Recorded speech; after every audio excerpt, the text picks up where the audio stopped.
Okay, super. We're live on AirMeet and on YouTube. So thank you guys for your patience. We are really excited to bring this panel to you. And the panelists and set some context about today's discussion. I would like to introduce the moderator, Rajat Agarwal, Managing Director at Matrix Partners India. Thank you to Rajat and all our panelists. Rajat, over to you. Thank you, Ariman. Very happy to be here. Thanks to the iSpirit team and all the hard work that you all have done for making this happen. Let me give my own quick introduction and then I'll introduce the panelists as well. So I'm Rajat, the MD and Healthcare Lead at Matrix India. At Matrix India, we've been investing in the healthcare space for a while with investments across both traditional hospitals like Cloud9 or Center for Sight, as well as health tech companies like Practo. Uh, Today, we are thrilled to partner with iSpirit as sponsors for this healthcare hackathon and ideathon, and do our small bit to help discover interesting ideas that make use of the national health stack. I'm personally looking forward to interacting with a bunch of teams through the next 4 5 weeks and the broader healthcare ecosystem as well. So to kick things off, today's panel discussion is about digitizing healthcare. What are the opportunities and challenges? And it's very rare that we have such stalwarts come together from different parts of the industry um, to talk about this digitization. So first up, let me introduce Pankaj. Pankaj Sani is the CEO of Medanta, the Medicity Hospital. Most of you would know, but it is India's largest, or one of India's largest super specialty hospitals based in NCR. Before this, Pankaj was an associate principal at McKinsey and holds an MBA from the Kellogg School of Management. Thanks, Pankaj, for joining us today. Next, Dr. Ajay Bakshi, very interesting background. He is the founder of Buddhimed Technologies. They're doing some interesting work at the intersection of healthcare and big data analytics. Um, Ajay was the CEO of several hospital chains, including Max, Manipal, IHH. He's also an ex-McKinsey AP, a bunch of McKinsey folks here. He's a neurosurgeon by training and also holds a degree in management from Wharton. So thanks, Ajay. Thanks for making the time today. Next, Prasad. Prasad Kompally is the founder of MFine, India's leading primary healthcare app for doctor consultations. They work with top hospitals and leading doctors from there, also help with health checkups, diagnostic tests. Before starting MFine, Prasad was the chief revenue officer and head of e-commerce at Myntra and worked at SAP before that. Thanks, Prasad. Truly great to have you. Last but not the least, Kiran Anandam Pillai. Thanks, Kiran.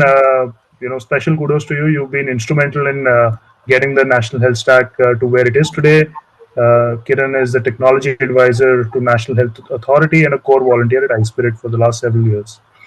Apart from this, Kiran is the founder of Drishti, which is a social impact eye care chain largely across Karnataka. But Kiran, thanks again for making the time, and love to catch up with you. I think we've lost Pankaj. Oh, he's coming back. But let's get started. The topic is to talk about digitizing healthcare. But what I wanted to start with was to even understand what does digitizing healthcare even mean, right? From there are so many stakeholders across the healthcare ecosystem. So maybe if we can start with Pankaj and talk about from a hospital's perspective as well as say a patient who goes there. What does digitization mean to you? Um, Thanks, Rajat. Yeah. Can you guys hear me? Yeah. Okay. So I think the first and most important thing from a patient's point of view is that digitization makes sense, means to them, can I get a better quality of care? Can I get a easier access of care? And that could be geographic. Sorry to cut you off, Pankaj. Sorry to, but there's a slight network issue. Would you mind if we start only audio and we try putting video off? Maybe that'll increase the fidelity. Yeah, Much better. Thank you. Is that better? Great. Okay. So, Yes, Pankaj. can you hear me now? Yeah. Okay. So I think that the three things that I think of is one, when I think about digitizing healthcare or digital healthcare from a patient's point of view, at least, the first thing I think about is that can I get access to care from a geographic point of view in terms of where I can't access care, can I get access to it? So it breaks down a geographic barrier for me. And that has every kind of implication, whether it's telemedicine or any other kind of access. The second thing that I think about from digitizing healthcare is people are saying, can I get a better quality of care? And that has a whole bunch of implications, right? So, better quality of care means can patients get better information, better empowered patients? Because of the fact that they're using digital tools. Maybe simple things like actually knowing where you are during the course of your care pathway, using a mobile app that tells you this is what's going to happen on day one of your hospitalization, day two, etc. But also because of the fact that you have greater choice, can I actually get access to care that is of a higher quality standard? Can I get multiple doctors working in and working as a team so that you deliver holistic care to me as a team rather than as an individual only treating a particular organ? Look at treating me as a human being. And third, and possibly very important for a country like ours, is can I get access at a better price, at a more affordable price? So whether that means taking away the distance issue, or whether that means being able to actually say that now that because I've got choice, I'm actually able to look at getting my providers to compete in a marketplace where I can actually have some kind of better pricing for myself. So this is what it means for a patient. Now, frankly, I think for a hospital or a care provider, it basically means all of the same exact things. The only thing that I think that is slightly different for a care provider is that suddenly care providers have always thought about operating in a broadly geographic space where they are constrained to, because it's been an investment heavy kind of an industry. You build up a hospital, there's a certain kind of catchment area that you have. Digitization possibly breaks that completely, right? So I could be sitting in Delhi and I could be consulting with a patient in California or in Kanyakumari. It has no difference, right? Because at the end of the day, we are using technology, we are using digital. So I think this is what I think. Now, also, I'll just leave it to say that this is not new. This has been around for a while. What's new is people are now adopting it and accepting it. And I think that's fantastic. Yeah. Okay. No, thank you. Makes a lot of sense. Ajay, bringing you in, since again you've been a doctor yourself and you ran hospitals, now working with insurance companies. So, from your vantage point and across all of these folks, what's your point of view? Sure. So I'd like to answer it in the following manner, that there is a simpler understanding of digitization, which basically means I put information in a digital format. And in my view, that is not real digitization. For me, real digitization brings about faster, better, cheaper, which is kind of what Pankaj was alluding to. Yeah. And if that doesn't happen, you think you have done digitization, but actually you have not. And I'll give you 2-3 examples. When I was in Max, we had invested a lot of money to put an EHR, electronic health record.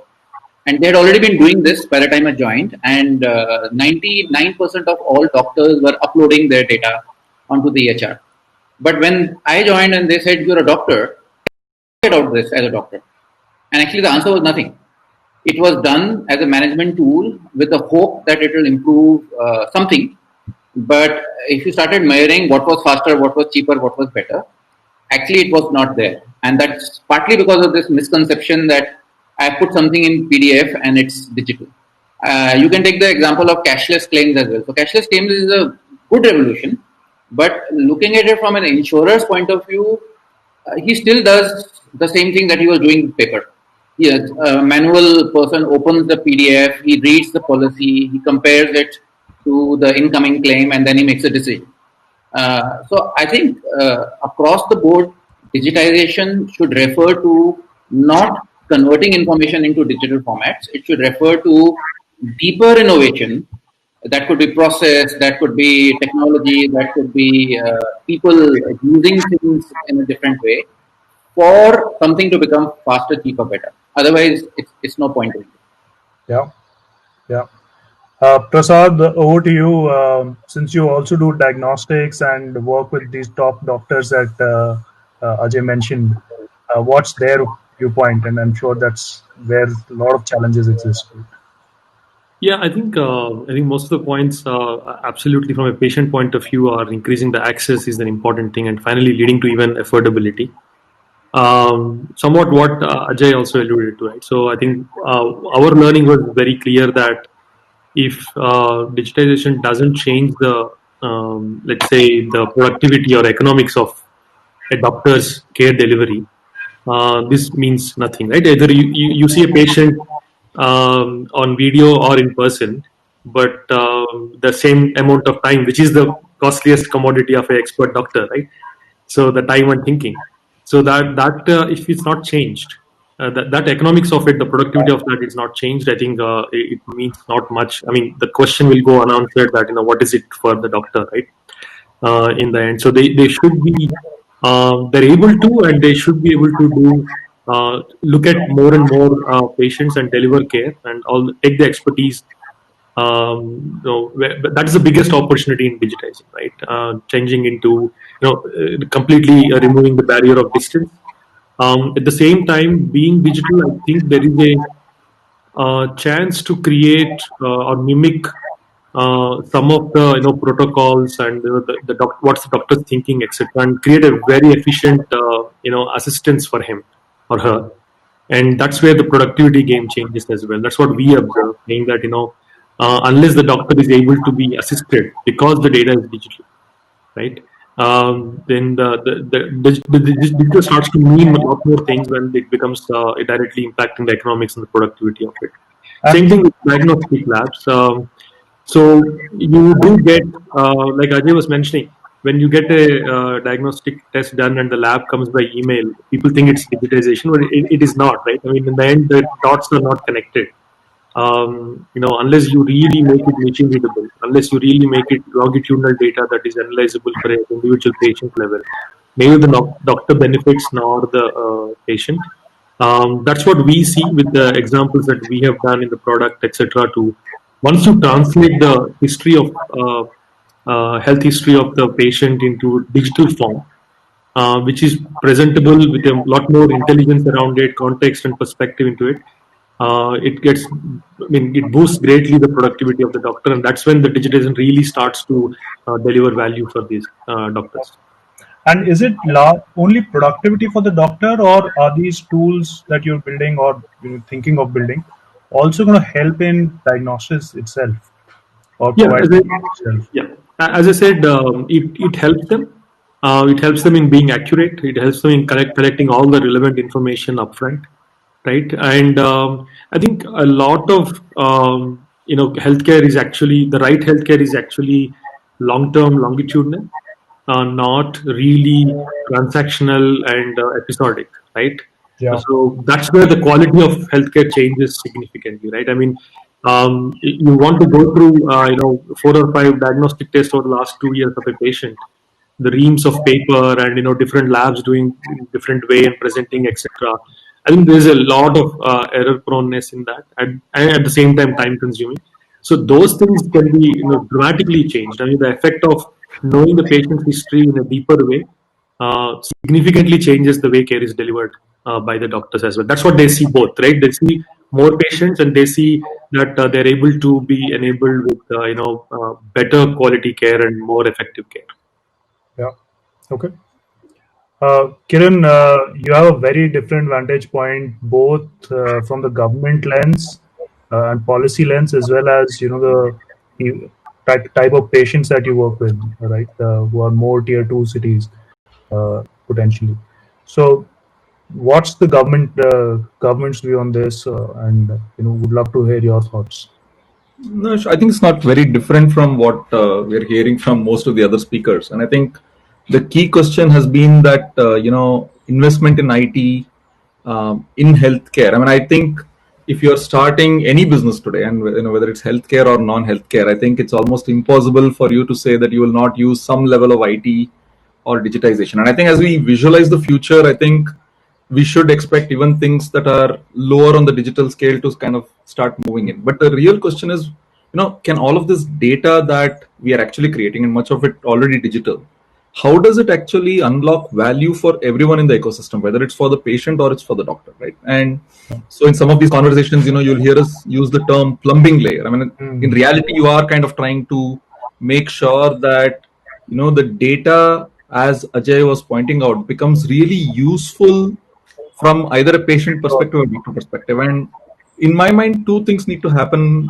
really right for this to happen, right? So the first and foremost thing is that you need to be able to somehow say that any participant in the healthcare ecosystem is able to add data to a patient's longitudinal record. So because the reality of care in India is that we do not have a single large organization providing integrated care from primary to tertiary, and every organization is kind of different. So if we don't have the ability for any type of an organization, be it a small clinic to a large healthcare provider, be able to add to my longitudinal record, it doesn't help. And so I think that's one of the reasons why the government needs to kind of come in and say, okay, hey, here is the standard approach that all of us can follow, so that this can be beneficial both to the patient and to the provider, right? Sure. And the second part really is to say that what is this data that you're adding, and is it something that in the future, not just, of course, we want doctors and care providers to make sense of it today, but can machines, and we all know that if you look at the number of initiatives in artificial intelligence, one of the highest is actually in the space of healthcare. Healthcare is a very big area where AI is already starting to kind of show that it can make a difference. And it's, AI is pretty much useless unless it actually has access to reasonably structured data. Yeah. So the ability for that to be unlocked, I think for both of these, I think this very basic two constructs, what is, are we able to participate in adding to the longitudinal record, and B, are we able to get people to be able to get structured data? But clearly, given that data itself is health data is also such a sensitive issue, you had to, and we have to make sure that nothing in this chain of unlocking health data can happen without the patient's involvement. So the whole idea of saying the patient is going to be at the center of this, and he's going to be able to control this experience. And I think that's what really the National Digital Health Mission has been about. So we do believe that there's going to be, to start with, the use cases are likely to be quite simple. I think I'm hoping that as people participate, you're going to see that consumers will experience that when they walk out of a hospital, that all they'll get is a message, and they can view it on any healthcare app of their choice to see the records, and they can share it. But really, over time, I think tools, and I hope this healthathon also comes out with what kind of tools on the for the medical side, where they can use medical history to help the doctor, or even on the patient side, where I could get better advice or guidance for my, say, chronic care, will really show over time. Yeah, no, that's very interesting. And Kiran, you were saying before this that there are three kinds of organization that you all are working with. I think it will be interesting to hear about how ready is the ecosystem to do some of this, and then I would love to get Prasad and Pankaj in on this as well. That how are they thinking about implementing some of this? Yeah, sure. I think so. In terms of the National Digital Health Mission, the National Digital Health Mission, of course, is open to everyone. There is something called the Sandbox. So people on this group who are not yet aware of it, please take a look at sandbox.ndhm.gov.in, which is a kind of a place where anybody can integrate with those the APIs that are part of the National Digital Health Mission. But fundamentally, we are trying to have an active engagement, also a kind of a knowledge building evangelism with three kind of groups from within the government. The first is the government itself. The government is one of the largest provider of healthcare, whether it is through public hospitals or through these large public programs from the Mother and Child Program, the National NCD program, and so on. And whether you guys know it or not, the RCH program, for example, holds over 100 million immunization records of children, which are very good additions to health records of patients and so on, right? So it's quite important that the government systems also integrate and start actively adding to your longitudinal health record, whatever health data that they might be collecting, right? So that's one initiative that the government is working on. The second is to work with organized corporates. So the digital push in India also has been the highest among organized providers of care, whether it's large hospitals or large labs. I got a COVID test done recently from one of the large labs, and for me to see my report, I got an SMS.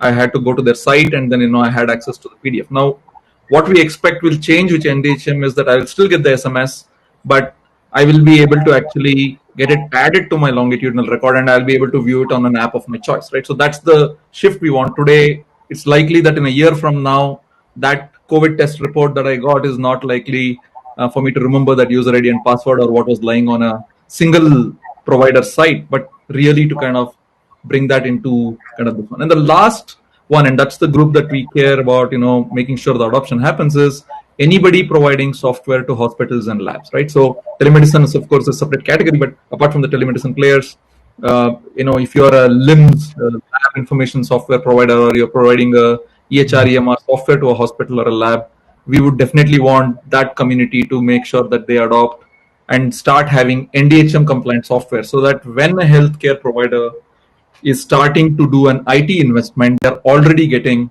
a choice of software that's ready to plug in into this plumbing that we have. Yeah. Pankaj, from your perspective, how excited are you about this national health stack, and how important is this for your organization in the priority order of 10,000 things to do?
Yeah.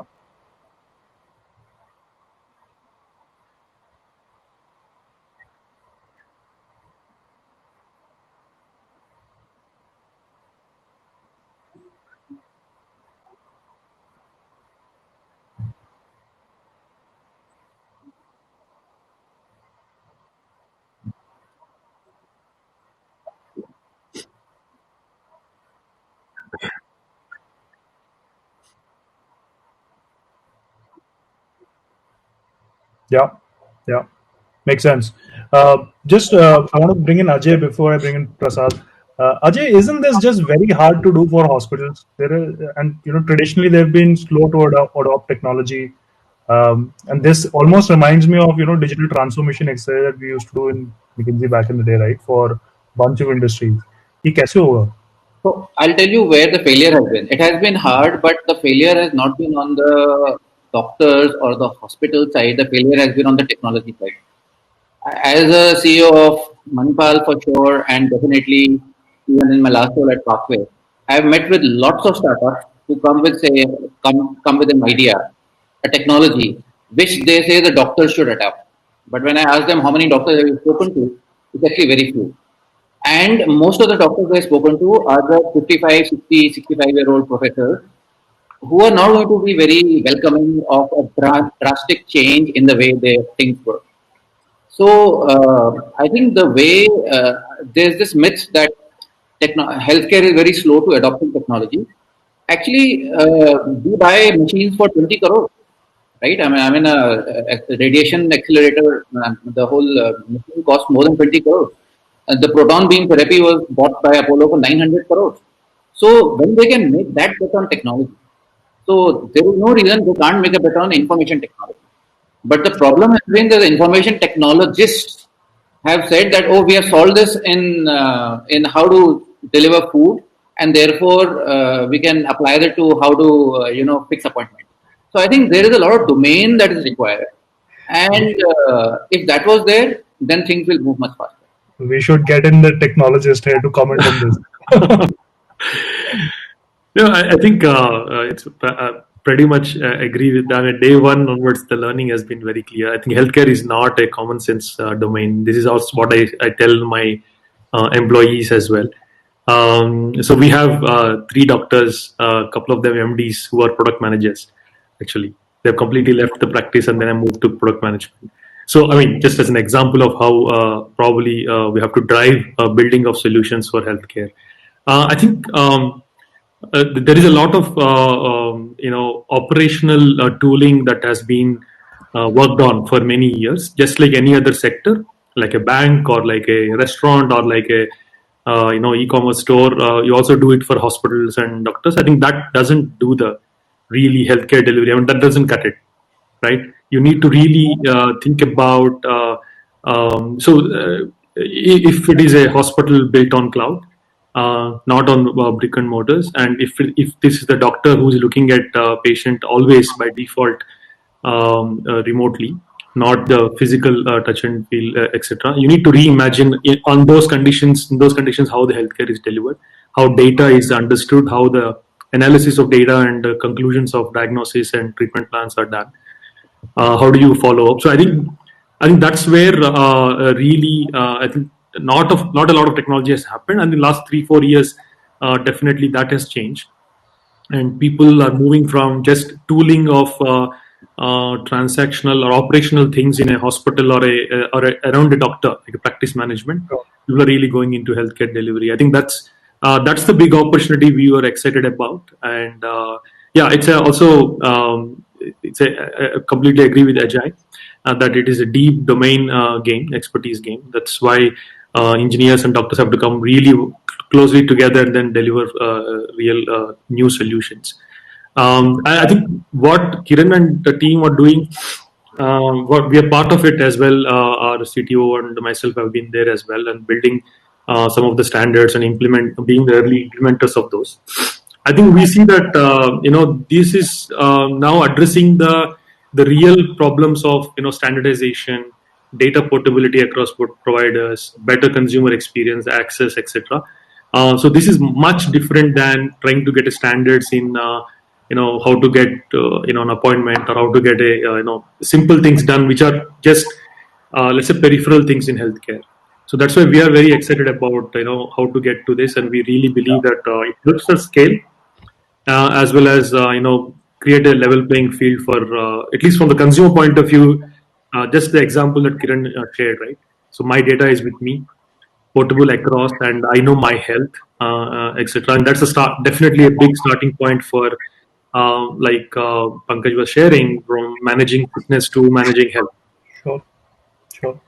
So, Kiran, I want to come to you next. That all this sounds very exciting, and people are talking that this is going to be the UPI moment for healthcare, and and whatnot, right?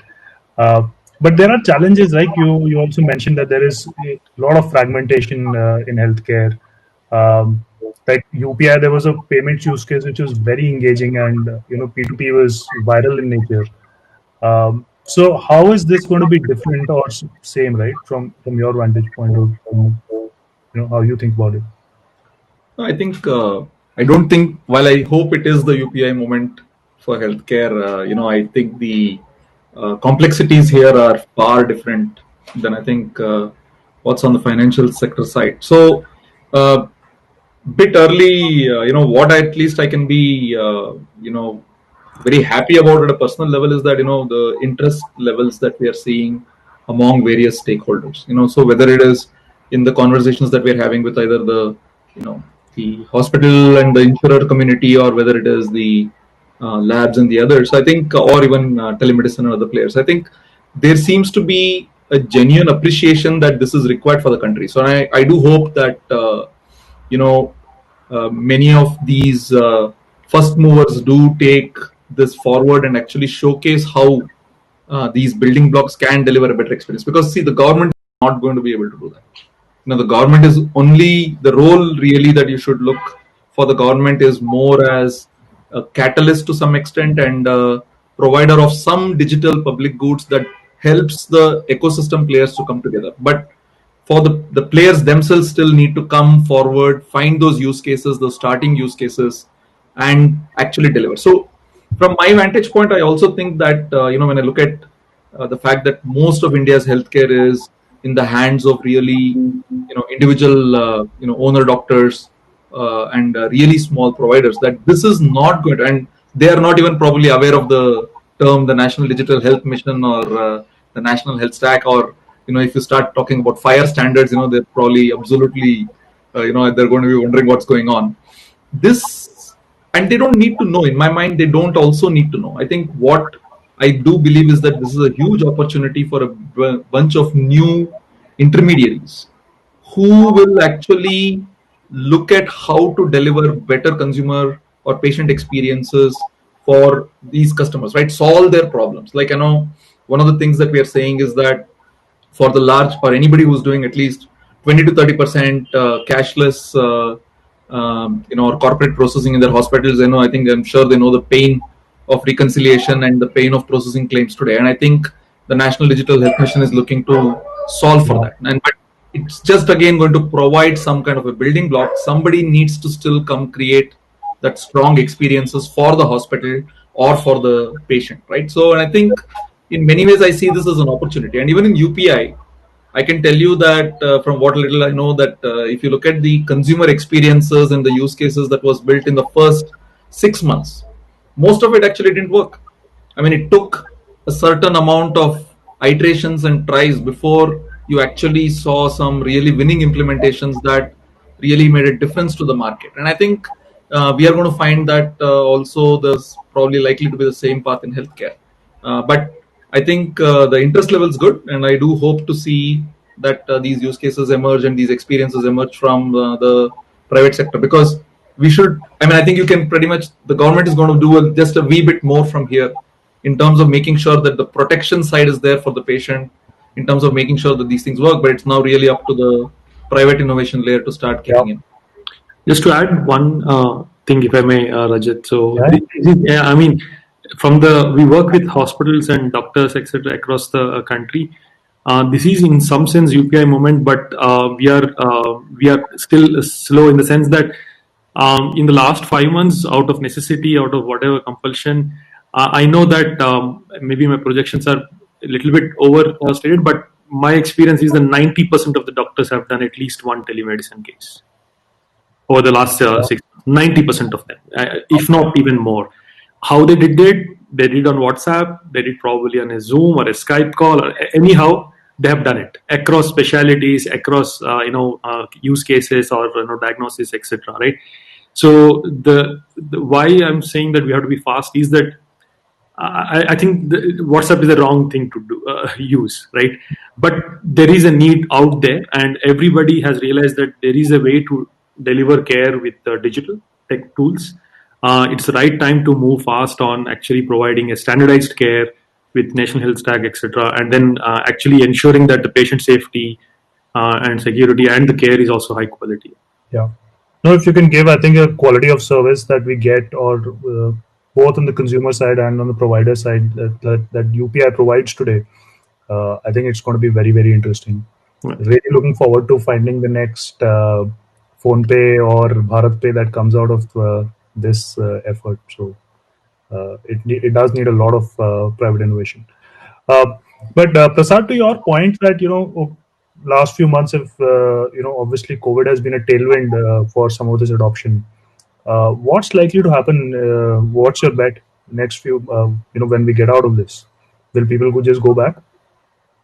So, I mean, so you know how optimistic I would be, but so I think what we see is there is a definitely a level of permanence in terms of the behavior shift. I think what COVID has done is not just forced it in terms of using technology tools to deliver care and access to care, but also showed that how this works and how well this can work, right? So I think a lot of people from both provider doctor side and the consumer side are realizing that I could have always used this. Yeah. And I think new economics, experience, convenience, etc., is going to drive a lot more permanence of this shift towards digital. In that sense, COVID is a big mass, let's say, behavior change mechanism, not just a short term, just some forced transactions happening right now. Right, that's what we see. So we talk to a lot of specialists from as the hospitals, etc. So most of them also are seeing pretty much to what Pankaj was saying initially, that can I move 60-70% of my OPD to digital? That's more efficient for me, more efficient for the patients, and I get much more. I get to see more patients and reach a lot more patients. So there is a lot of kind of a unraveling or a revelation that is happening because people are forced to use it. Once they use it, they realize that actually this is probably we will arrive at a good mix of digital and physical, more appropriately related to the care that is needed to be delivered, not necessarily just because I have a hospital, I need visits, or just because I have a digital tool, I'm a digital guy, so I need only virtual visits. Right? There is a good mix that's going to happen, and which is, I think, a lot more digital transactions than ever before. Yeah. And there are, at this point, let's just take a couple of audience questions as well. I think there are a couple of questions on those lines that we need to solve for, incentives for everyone in the ecosystem to be able to participate. And maybe that's the incentive that Prasad, you and Pankaj talked about, that if, large chunk of my existing processes can just go digital, can I save costs? Can I unlock productivity? Can I improve the quality of care? That's what people will need to buy as the argument, isn't it?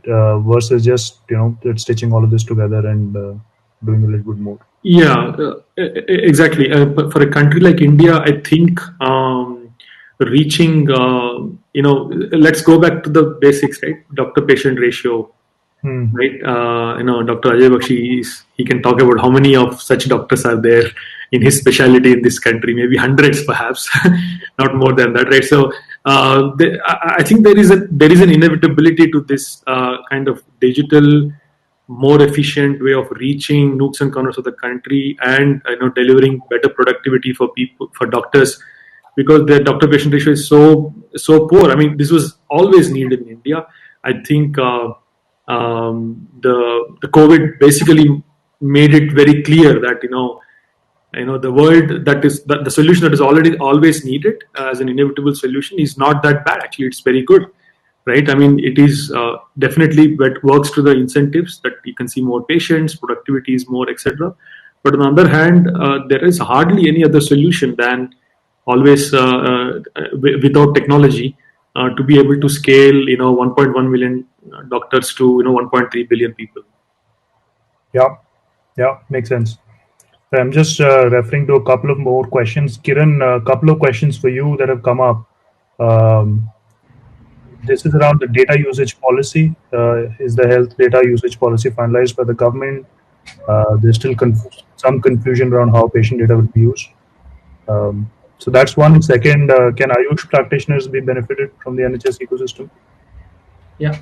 So on the health data management policy, I think we had a very significant amount of feedback that actually came in, almost close to a bit over, I think, close to 7,000 different inputs and responses. So a bunch of that has already been kind of collated and looked at, and many of those inputs have been adopted. So, but it still requires to go through approval process both from the health ministry and others. So the national health authorities are almost in the final stages of kind of making sure that they've taken in all of these inputs, and we should also see them publish what has been taken in and how they're viewing that over time to the community. So my own expectation is that we are probably at least another 15-20 days away before there will be any movement or anything from the government on the health data management policy, and that is a very important initial document that will lay the ground rules for what is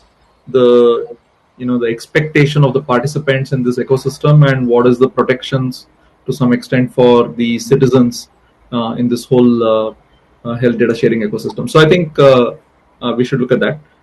From the very beginning, I think, and this has also been of something that's very close to the Prime Minister's heart, that all systems of medicine should actually be actively engaging. So just to tell you from the National Digital Health Mission's perspective, the doctor registry that we have put together on DigiDoctor actually is open to all systems of medicine, including Ayush practitioners as well as homeopathy practitioners to sign up. But when it comes to data standards, the work, the National Resource Center for eHealth Standards has been actively working to come up with, what is the standard data sets or terminologies that can be used in the Ayush world. So that to some extent is still in progress. They're not yet fully published, but I do believe that over time, you will see, significant digitization and standardization for other systems of medicine apart from allopathy. So the way I look at it is allopathy is fairly advanced already in terms of where the standards are. There were several initiatives globally that we could adopt from for much of the Indian systems of medicine. It's up to us in the local community to actually bring those standards about. But happy to share that those are still there and in progress. All right. Okay. Pankaj, next one for you, and Dr. Ajay, you should also chime in. That do hospitals worry about portability? That today this customer is yours, tomorrow it may be someone, he or she may be someone else's customer, and especially when you're talking about driving utilization for your, all the capex that you've done. Why do you want to do this? I think you've answered some of it, but would love to get some more color.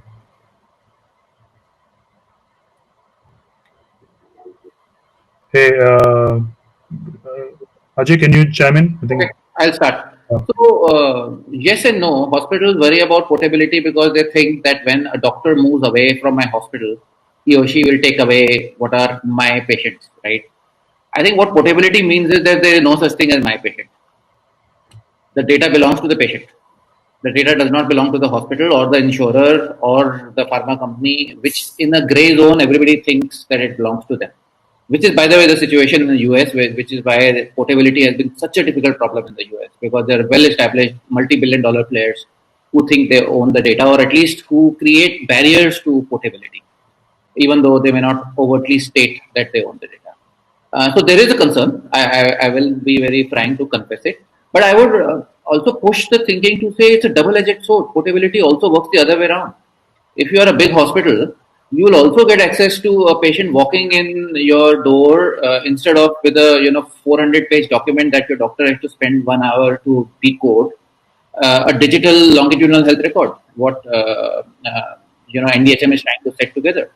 So this fear of promoting my business through controlling data actually interferes with a much larger opportunity of what if 1.3 billion people could share data instantly with consent mechanisms and protections.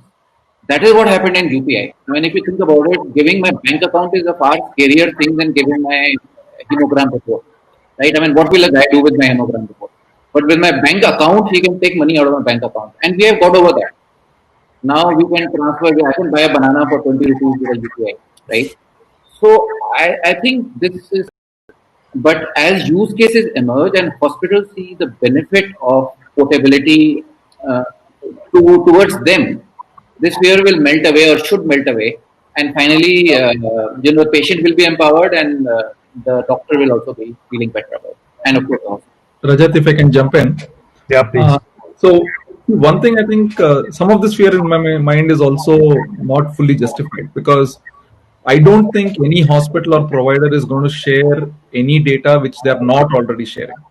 Today, if you open any patient's file or record, you're only going to find about four kinds of information, right? You're going to find diagnostic reports, you're going to find discharge summaries, you're going to find a prescription handwritten many times, and you'll find probably a bill. Outside of that, it's very rare to find something else in the medical history or the medical records of a patient, so to speak. And I think in the beginning, we are expecting just the same things. And all of these, half the time these days, if you flip through a good provider's file, it's a printed output that you are getting. And we are just arguing that, don't give a printout. Share this digitally in a digital format that is structured with the patient, add it to the longitudinal record. So I don't think, nobody's forcing people to say, give your indoor case sheets, give the, start forcing your doctors to start doing more typing and more digital. That's not today. I think, in NDHM, in the very beginning is saying, let's look at what's already digital. Let's look at, let's get this guys comfortable. Let's get people comfortable in this saying, okay. And so, in my mind, this stage of the plumbing layer of NDHM is actually not going to, I mean, doctors are, apart from maybe the discharge summary where they're already typing it in probably on a computer, we don't think there is any additional really effort that's going to take or be involved on part of the doctor if you're talking about just sharing these three things. And I'm hoping that prescriptions will come in and maybe that will take a little bit of time to get added into the, in terms of doctor time on the computer. But I am hoping that we can start with that. And the other interesting thing, and I think I would like Ajay and other medicos to chip in my conversations with people in the West over digital. People tell me that the amount of time that the doctors spend there actually making copious notes on each case, and an emergency doctor who works there was telling me that it actually takes immense amount of time to shift through what is relevant, even though you may get access to the history. So it's also important, I think, for us to stay minimalist and to be very particular about what's getting added to the history as we kind of go over time. And I hope that we learn from the community as to what is important and actually add to that. So if I may just chip in there, Rajat, going back to my original point of make things faster, better, cheaper. While I understand and appreciate the NDHM's effort to put the existing documents into the record right now, but I think Kiran is right. Doctors will not find that very appealing unless it can be summarized, it can give linear trends, the doctor can zoom in and zoom out. Today, in a paper record, I can't zoom in and zoom out. But with digital, that should be possible. Yeah. That okay, show me HbA1c report for the last 12 months. Today, it takes me, I have to turn paper, and tomorrow I'll have to turn PDF. That's a starting point. But the real benefit of this will start to happen when a doctor can say, "Can you?" The way two doctors will talk is, "Okay, here's a patient of diabetes. He had gangrene, and now he's come with renal failure." Right? For a discharge, for a bundle of 40 papers to be able to convert it into that full content is pure gold. And then that's the time when doctors will start to love it and they'll say, please don't give me this paper, put it in a digital format so that I can summarize it and I can understand what this case is about. Yeah. Prasad, one question for you that do you see within the telemedicine space any particular therapeutic areas or category of doctors who may adopt this faster than others?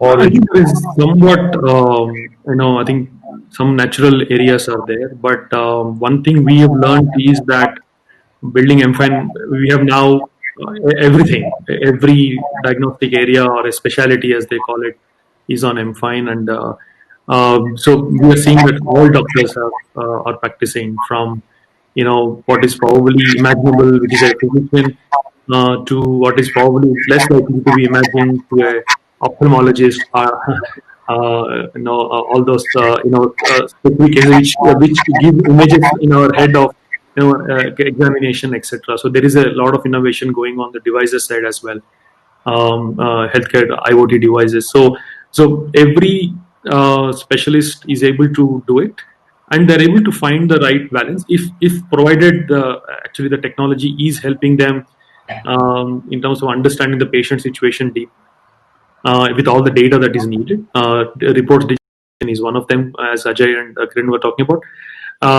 So we see that most of the areas are all, I mean, all the areas are possible to be dealt with in telemedicine itself. I think we lost our moderator a bit. Looks like we lost Rajat. Yeah. Maybe what we can do is there's an upvote system actually, which sort of upvote pushes top rated questions to the top. So we'll ask you. Pankaj, can you hear us? Yes, I can hear you. Okay, awesome. We had lost you in the middle for a bit. So there's one question for you earlier. You mentioned how sometimes as hospitals you make large capex investments in machinery or equipment. So the question was, how does sort of this data portability play into that? Like, isn't your sort of business metric to maximize utilization of this machine, and does portability threaten the utilization? So I don't think portability threatens the utilization. I think Ajay and some other folks actually mentioned what are the advantages of portability, and frankly, I think it's also a much overused and abused risk of digitization. What I actually think it is that, look, this is change, and change is scary.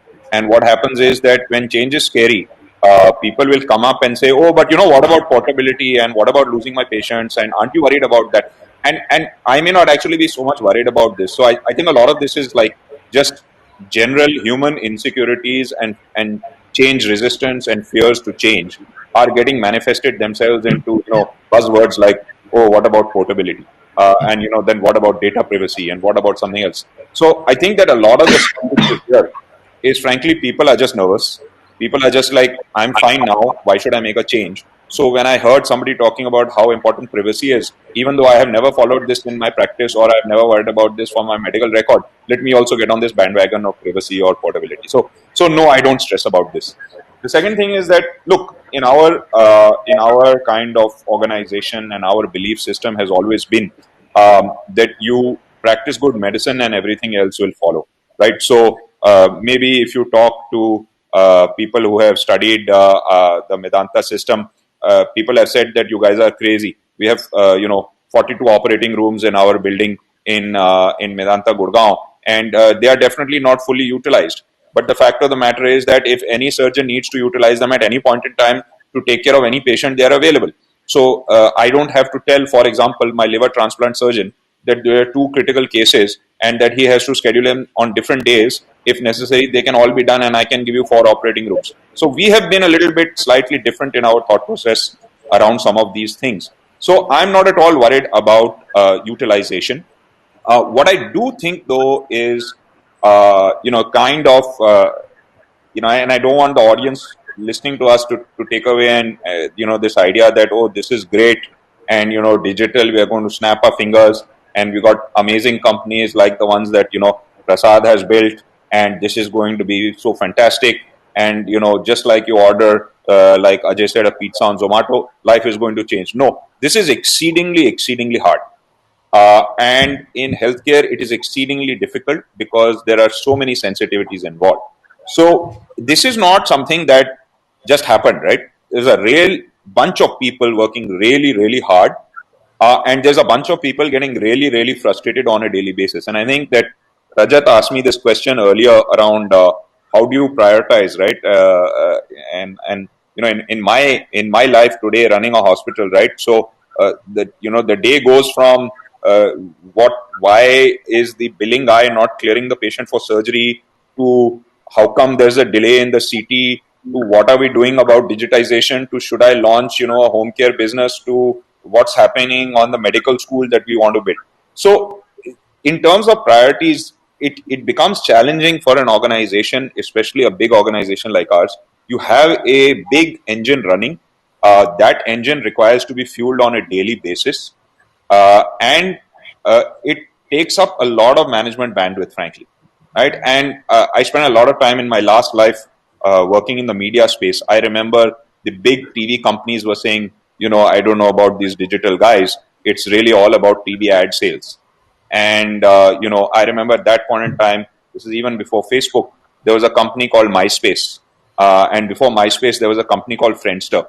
And I know senior executives who almost lost their jobs because they didn't invest in one or the other. And one guy saying that, look, digital is the next big thing. And the other guy saying it's only, less than 1% of my revenue, even though it's 500% growth, doesn't matter. But, look at where TV is today and look at where digital is today. So I think that we need to, as a big organization which has invested in physical infrastructure, we need to actually look at this, step back, look at this and say, what's the next 10 years look like? What's the next 15 years look like? I don't think the need for hospitals is going away anytime soon, especially in a country like ours where we have a huge shortage of infrastructure and a huge population that needs it, a growing disease burden. But at the same time, I think any healthcare provider that is only thinking physical infrastructure, physical assets, let me milk these assets, and is not looking at the disruption that is coming, I think you are going to be left out in the dust. Super. Last question to the panel, and especially for budding entrepreneurs here. What's the best way for entrepreneurs to work with large organizations like Medanta or an insurance company or Manipal or any of these? Prasad, maybe from you, you've done this many times over. Yeah, we use both of our moderators. No, we can hear you, Rajat. Yeah, so I think where we at least I think where met with a reasonable success is really starting from the entire care understanding of the domain more deeply, and starting small problem areas, not thinking about world hunger first. I think one step at a time. But I think the other thing also is that this is a area where rapidly a lot of opportunities are coming. One on the just on the devices side or on the algorithms and AI side of it in the specific areas, or even on a general operational healthcare delivery point of view as well. So I think starting with a strong domain expertise and domain partnerships is going to be the key. It is not definitely not something a technologist or a bunch of technologists can cook up in a garage and deliver and then hope that somebody will use it and successfully use it. It needs a lot of collaboration from day one with doctors and healthcare professionals and really the domain experts. So and also it is not something which is it can be shift once, break things, and then build again. That also doesn't work. So there are a little bit different principles to healthcare building, healthcare tech building, at least startups building. I think the important thing is working with the domain experts and starting smaller pieces of the overall puzzle, and then building a solution that's really working for the doctors and the patients. Yeah. Got it. Great. Thank you to everyone on the panel, Pankaj, Prasad, Kiran, Ajay. Thank you so much for taking the time today. We had a great session, and hopefully would love to see more of you over the next weeks. Thank you. Thank you. Thank you, everyone. Thank you all. Thank you so much to our entire panel and to Rajat. That was a really enlightening discussion. This is being recorded, and the video will be on the iSpread YouTube channel, so you can check it out there. Please spam the emojis to show your appreciation for all our amazing panelists and moderator. Thank you so much, guys. It's a pleasure to have you, and hopefully you come back to check out the projects that people build. Kiran, you're coming back tomorrow. We're looking forward to that. I just have some housekeeping announcements to make before we end. But if you guys would like to drop, you can. Thank you so much for being here, everyone. Thank you. So, guys, on the hackathon and ideathon side, we will, as I said, be giving you more details about how this is all going to work out on the Slack channel, and in the every weekend when we have these sessions, we'll be answering some of your questions, giving you more information and insight.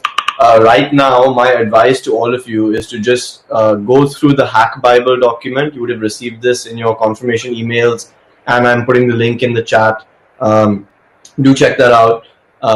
Try to just think of inspiration now. Before you get into the solutioning and the architecture and the deep tech, first think about what would you build, what excites you, what are some areas where you think innovation could help in delivering healthcare or making the experience better. So one thing that you should definitely do is watch the NDHM webinars, which are part of the Hack Bible. Those are like a full walkthrough of what is there in the NDHM sandbox and how it works. So check that out for sure.